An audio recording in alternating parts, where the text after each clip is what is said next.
Two patients, both have blood sugars over 600. One is breathing like they just ran a marathon, the other is barely waking up. Same sugar, very different chaos.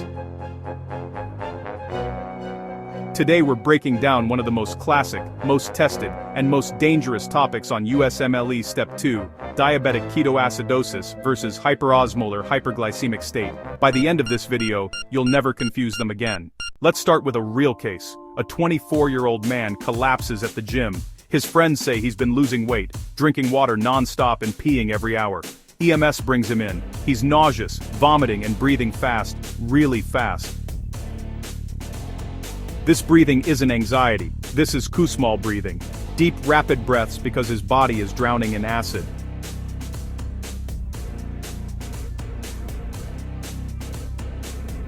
This is diabetic ketoacidosis, and Step 2 loves this patient.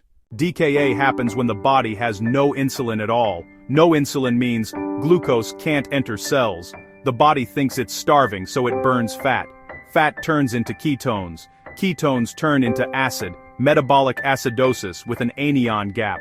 Quick memory hook, no insulin, fat burning, chaffer's ketones, acid.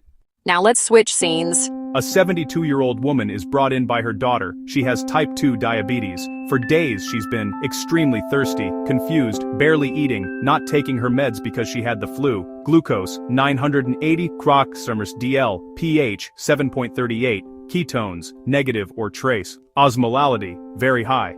This patient is barely responsive, and this is hyperosmolar hyperglycemic state, HHS. In HHS, there is insulin, just not enough to control glucose. That small amount of insulin prevents ketone formation, prevents acidosis, but glucose still skyrockets. The blood becomes thick, concentrated and hyperosmolar, and the brain hates that.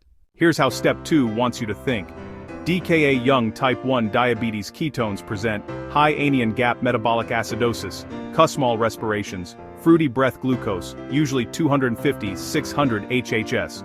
Older type 2 diabetes, no ketones, no acidosis, severe dehydration, altered mental status. Glucose, often 800-1000 DKA, acid problem.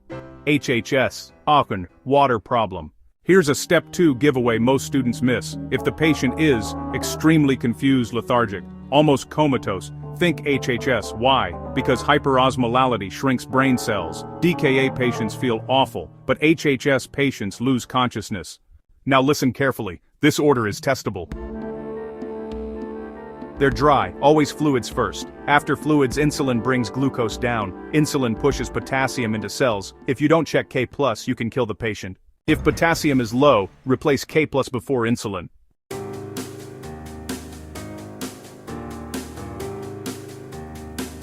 Same sugar, very different chaos. If this saved you a question on Step 2, like, subscribe, and I'll see you in the next endocrine breakdown.